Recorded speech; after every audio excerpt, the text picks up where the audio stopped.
Welcome to Conversation 2019.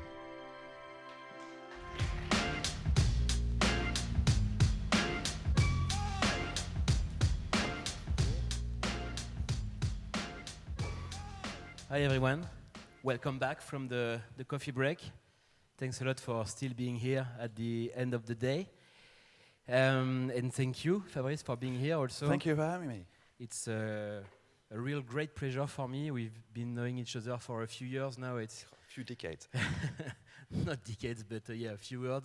And it's always a pleasure to have a conversation with you. And before having a conversation as usual, but in front of a lot of people, can you start by introducing yourself? So to put it shortly, I'm a serial startupper. I started doing startup in 1994. That was really long ago. And I also teach at Sciences Po, which is basically the French equivalent of Harvard. And I teach several things like the surveillance state, or what is called today astroturfing, and what has been introduced to the general audience as Steve Bannon and Cambridge Analytica. So we've been studying this kind of thing for the past 10 years. And that's one of the topics of today. Yeah, exactly, because this is one of the things we want to do at Conversation Everywhere. We want to have conversation about also more inspirational topics, and not only topics directly linked to your daily job. And that's why we wanted to invite you this year, because as a teacher at Sciences Po, you are one of the specialists of privacy and how the usage of technology today, and especially social and conversational platforms, can be used into social and political movements. So this is very evil way. Let's be straight about that. So this is what we want to talk about today. Can you start by doing kind of a timeline, an historical timeline of the previous social events that happened during the last few years that we have still in mind to see what we want to talk about today? So we're talking about two kinds of events. The real event, which are named grassroots event, those are people who use Facebook or WhatsApp or whatever to mobilize and to have political action. And usually the major event everybody has seen is the Arab Spring. And the Arab Spring, even though it's not the very first event is the Green Revolution in Iran in 2009. That was using Twitter. But the Arab Spring was a more successful one, and they were using Facebook. And since then, we have witnessed dozens of events such as the Arab Spring. You might have heard of the Umbrella movement in Hong Kong, or of course Occupy Wall Street, or things like Nuit debout in France, and of course the Yellow Vest.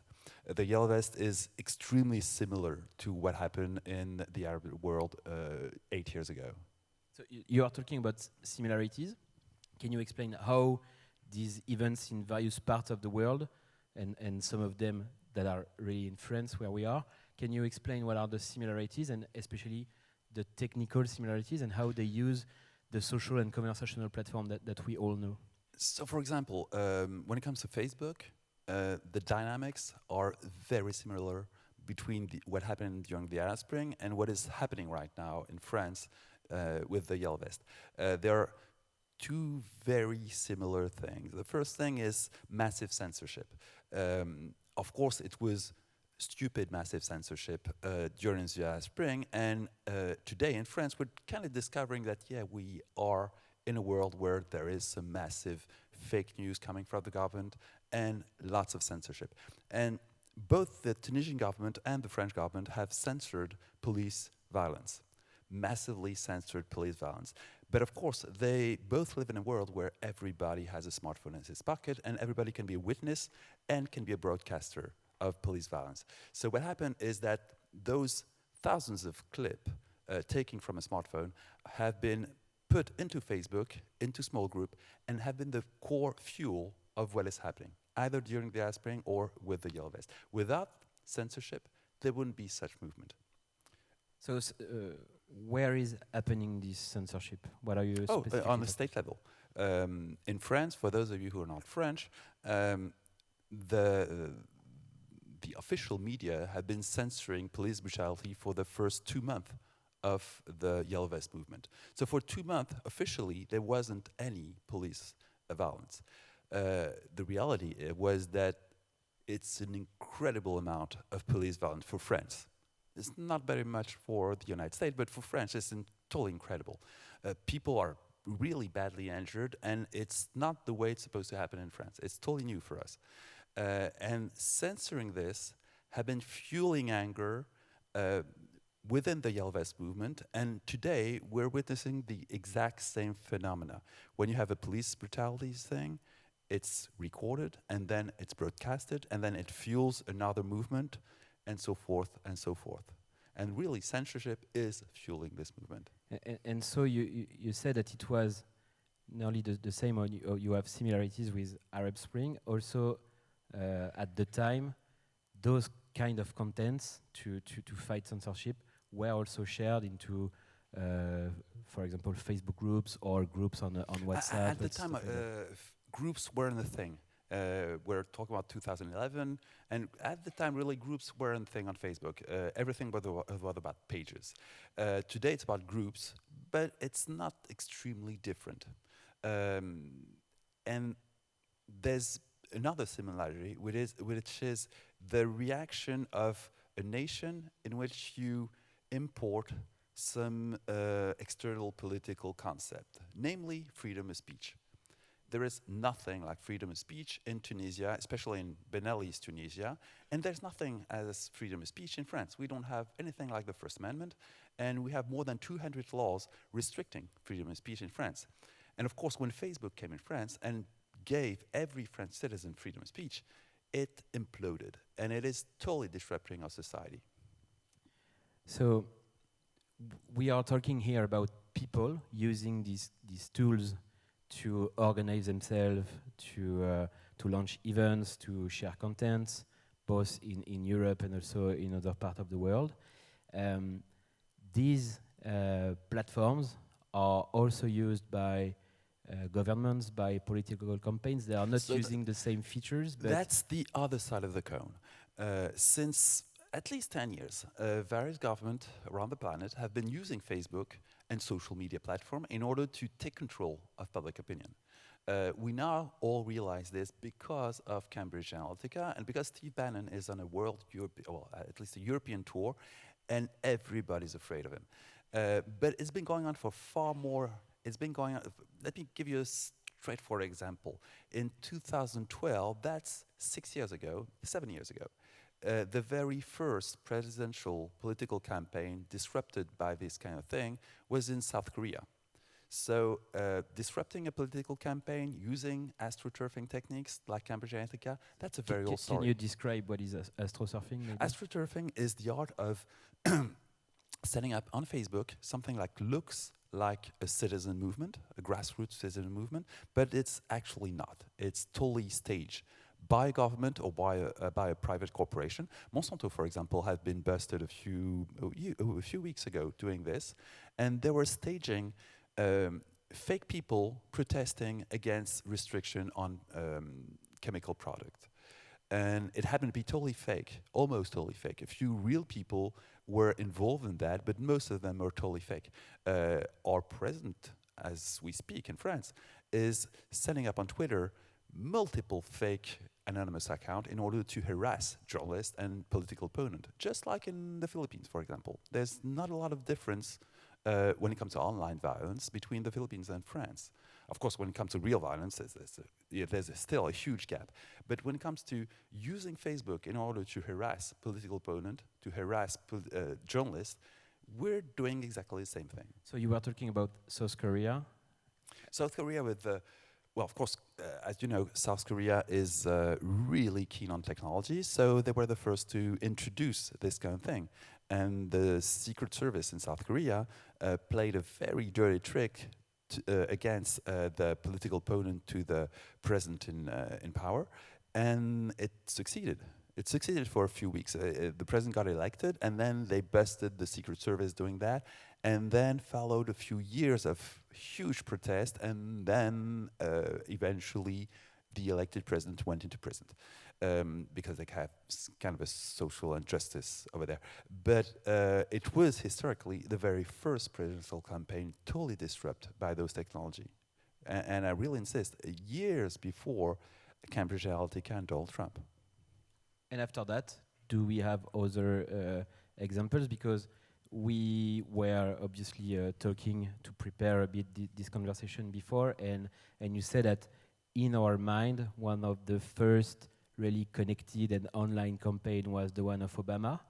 But actually, for you, what your vision is that it's not really a disruptive campaign, it's more a transformative one. Can you explain that and give other example of... There's a huge difference between Barack Obama or Hillary Clinton and Donald Trump.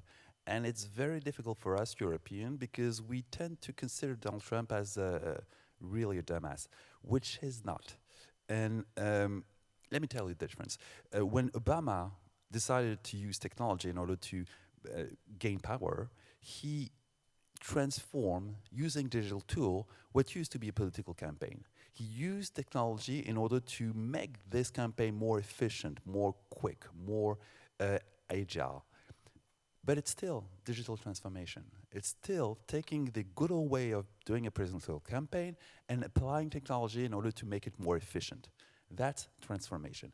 When Donald Trump decided to use technology, they reinvented the way to make a presidential campaign based on technology. And that's the same difference between Hilton, who provides hosting, and they have hotels all over the planet. And at one point, they set up an online service. So you could book your hotel using the web. That was fantastic at the time. That was like 20 years ago. But they thought that they had the solution to grasp the power of the internet. And then 20 years later came our Airbnb. Airbnb reinvented this industry by starting with technology. Donald Trump did the exact same thing. Not exactly Donald Trump, to be honest, but people around him, namely Peter Thiel, Stephen Bannon. So we know Peter Thiel. So Peter Thiel, I guess everybody knows Peter Thiel. Those of you who don't really know Peter Thiel should take attention to his political IDs, and it might scare you. That's one of the founder of PayPal. Founder of PayPal, first investor in Facebook, Mark Zuckerberg best buddy and coach, and what else? Founder of Palantir. Palantir being the, let's say, the operating system of Big Brother. Pretty much it. Then we have Steve Bannon. I guess everybody knows Steve Bannon by now. And we have Robert Mercer. Robert Mercer is this crazy billionaire guy who paid for Trump campaign. And most of the time, everybody sticks to this crazy white supremacist billionaire. The thing is, before being into finance, Robert Mercer was into technology, and he's one of the founding father of what we call today deep learning, or artificial intelligence. So the guy really knows about technology. When he invested into Cambridge Analytica, he totally knew what he was doing. So take this into account. We have Donald Trump, who might be totally stupid, but it's not really the problem. Then we have Peter Thiel, who is one of the best investor of Silicon Valley and an iconic figure of technology. We have Mark Zuckerberg, his best pal and buddy. And we have Steve Bannon, who's obviously clever, and Robert Mercer, who created deep learning. This is Trump's tech team. So compare this to your own government tech team, and you can measure the gap. So what you're saying is that since there were that level of knowledge of the technology, they were able to completely transform the way they were operating their campaign. Totally. They were able to transform the way you can control public opinion. If you remember well, let's say 40 years ago, if you had control over the mass media, you could control public opinion. It's not working this way anymore. Not at all. Today, you have to use technology in a very different way in order to gain control of public opinion. They found this way, and it's really efficient. Could you give, in a few seconds, some examples on how these campaigns were completely different from the previous ones? It's mostly about targeting. Targeting, which is the cornerstone of the advertisement business. They have totally reinvented targeting and A/B testing. So, for example, they are targeting people based on psychological characteristic, and they are going to shape a message designed for you and only for you, not for your neighbor. This is the very opposite of mass media. Very, very opposite. To give you an example, Trump's message during his campaign was about A/B testing, and they were A/B testing 120,000 different messages per day. And I guess most of you have been experiencing A/B testing. Usually you're using, what, 2, 3, 4 at most different campaign in order to do your A/B testing. They were using 150,000 different campaign a day as A/B testing. It was incredibly efficient. So what you're describing here, if I understand well, can have a massive impact on our society and how they. It already has a massive impact. I mean, Trump is about to leave NATO. We in Europe are no longer considering, at least in France, we're no longer considering the US as an ally, and we are totally reshaping geopolitics on a European point of view. So they are already totally shaping the world with those technology. Okay, so if our societies are changing that much, obviously everything in the way we operate, especially businesses in these societies, also will change. What is, in your opinion, or what is your vision about how our job as a marketer, for example, for most of the people in the room, will change in the coming years because of these more social changes? So basically, we're going to see the introduction of a new way to take people's free will, because this is what advertising is all about. It's about taking away free will and imposing a product to a customer. They've been doing this with lots of success when it comes to political choices, and of course this is going to come into the usual business. Those technologies are incredibly complex, and as of today, only two countries have developed those technology, and they're using it mostly for military reasons. Of course, the United States has those technology, but England also have those technology, and they have been developing it in their Department of Defense. So they are mostly used in order to attack foreign countries' public opinion. Israel is also doing this. Those are the three countries who master this technology. Chances are they're just going to conquer the world using those technology. But does it mean that companies from these countries, or maybe from other countries, will also have access to this kind of technologies? No, those are military technologies. Usually you don't share this with anybody. You use them to your advantage. Okay, so what does it mean for companies, the fact that we have these targeting capabilities, we have these societies evolving? What does it mean for the day-to-day of people working in the advertising industry or the marketing industry and trying to reach their customers? It's honestly difficult to predict. There's one thing for sure. Get ready for a massive disruption. Advertisement, as you knew it, is going to change in a massive way. New actors are going to come and probably are going to bring foreign companies, because at least for those of you who are not English, we don't have those technology at all, and we are so far from getting them. So chances are they're going to be used by foreign countries and, of course, foreign companies. So there's probably something about getting prepared for that. There's something that is more about you being a citizen, which is raising awareness, because this is really the end of free will, which is basically the end of democracy. And then it might be a time to really raise awareness. But this is counterproductive for the advertisement industry, because this is basically exactly what you're doing right now, just incredibly more efficient. When we had conversations the past few weeks or so to prepare today, you said something really interesting about the trust, and that because of of that, and because the raising of the awareness of all of that, people will start to stop trusting, obviously, some governments and some political campaigns, but also maybe some brands operating online. We're basically not trusting anything. We're measuring trust at Sciences Po for the past 15 years, and we're witnessing a step drop in trust for the past 15 years. And for example, in France, 8% of the population trust politics, 8% of the population trust unions, and 7% of the population trust media. So there's nothing much you can do with such a lack of trust. When it comes to brand, you might have heard of something named Interbrand. Interbrand is a company who values, value like stock market value, the value of each brand.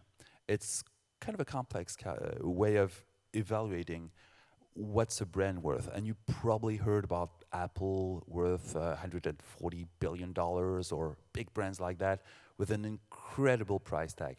And it's done quite scientifically.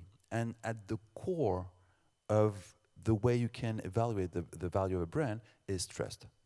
If you trust a brand, the brand can be worth lots of money. And we all know brands that are worth lots of money. Apple is worth so much more than Facebook. That's because of the trust. Tomorrow, if the trust for your brand drops because you have a privacy scandal, because of anything, your brand will not be worth anything, and your stock market value will be impacted really badly. Does it mean that in top of trust, as we were saying, does it mean also that there is things that companies, brands are doing today that we won't be able to do tomorrow because of all these changes? Depends on the company. If you're Monsanto, you don't care. You're not facing your end customer, so you don't care.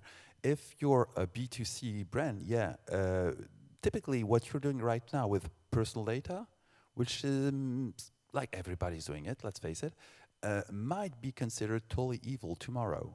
Whatever you're doing, because people won't really make the difference between, yeah, I'm RGPD compliant and this one is not. Because let's face it, Facebook hasn't got any problem with RGPD. So this law obviously is not really efficient. So what you're doing today with your consumers' privacy might be considered totally evil tomorrow.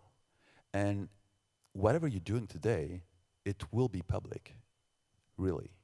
That's the rule with technology.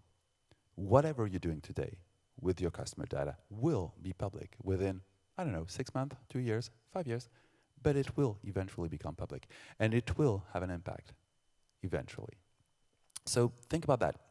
When you're touching privacy, you're taking some huge risks for your brand, and you might consider doing this in a very responsible manner. That's a great question, I think, because what do you say? Do you say that we have to stop handling any kind of private data as company, or nobody's going to do that? Yeah, nobody's going to do that. But what I'm saying is that the end of democracy is totally linked to the way the advertisement world is handling privacy. It's a direct consequence. Facebook and Google are just trying to sell ads, nothing more. But still, they're destroying our democracies. okay, but if we talk about smaller brands than there won't be any difference. Facebook and Google, for example, I don't know, you were talking about hotel before. The hotels have private data because they have our names and stuff like that. Oh, they have more than that. Yeah, most of the big brands in hostel industry are spying on you using deep packet inspection when you connect to their internal Wi-Fi. Most of them. So far, you're not really aware about that. You don't really know what deep packet inspection is, and you don't really know what the hotel industry is doing with that. But they're fucking up with your privacy. Also, that's why you always have to get a VPN. Mostly, that's the only usage of a VPN to connect to Wi-Fi, like here or in the hotel. I used to explain that to my students with a parallel using condoms. You wouldn't go into a party without condoms. Well, you're not going to connect to the Wi-Fi in any place without using a VPN, because most of those places are fucking with your privacy. And sooner or later, so far people don't really care, but sooner or later they'll care. Sooner or later, they will want to eat food without anything coming from Monsanto inside. So far, you're all eating stuff from Monsanto, but one day or another, you will be aware that this is really dangerous, and you will start to, use those little apps that scan what you're buying in a supermarket and detect if there are some bad chemicals in it. Sooner or later, all of us will do that, mostly because it's the only way to fight Monsanto, but also because we will be aware that this is dangerous for us. Sooner or later, this will happen to privacy.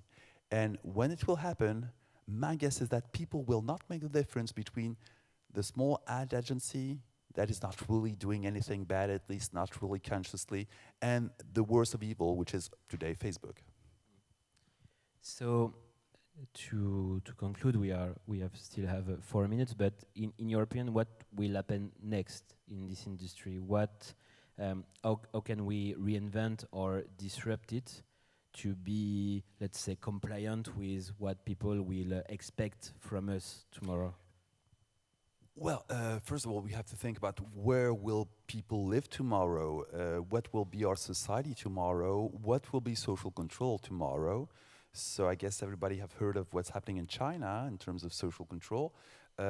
In the Western world, we're heading in a different direction, which is basically a hybrid between the state and big corporation like Facebook, Google, and so forth, who will share this social control. Right now in France, obviously, the social life, when it comes to certain region of France, is mostly on Facebook.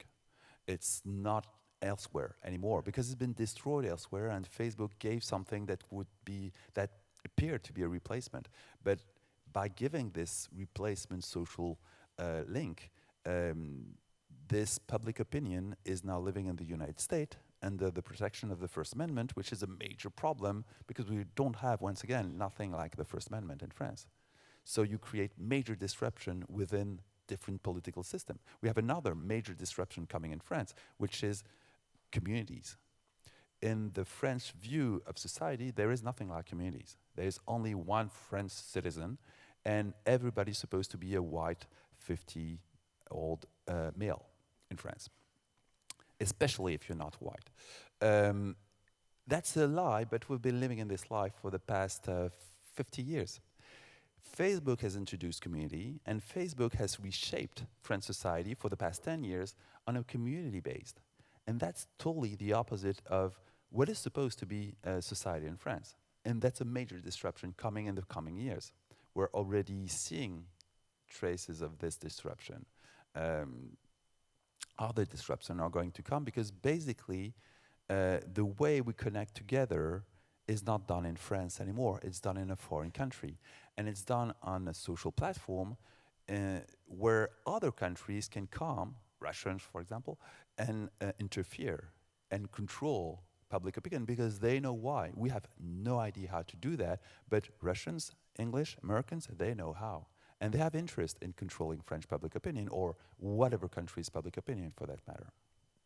So this is how, let's say, the public life may be disrupted in the coming years. Is there an industry specific in our industry specific disruption that is coming for you? My guess is that finance insurance is going to be the first to grasp those new targeting capabilities, but I really want to insist on that. It's not just a new way of doing some targeting. It's a real massive disruption. Insurance is really the best candidate for that, because if I know your inner fear, your specific psychology, I'm going to sell you an insurance in a very specific way you will not be able to resist, because it'll be so tempting, so exactly what you need to feel comfortable. Because you're not buying an insurance for anything else that your own psychological comfort. If I know your psychology, I'm going to sell you an insurance in a very specific way, and your neighbor is going to have a totally different way of being sold to this insurance, which is totally impossible to do today. Tomorrow it'll be doable, and even though it'll be extremely expensive to do, my guess is that the insurance are wealthy enough to use that, to leverage that. The problem is, those will probably be American insurance. Namely, well, my guess is Google is a good candidate to, take the insurance industry. Thank you very much, Fabrice, for being here and share with us your vision and about what is coming in the coming years. Thanks again, and see you soon at Thank you for having Conversation. me. Thank you.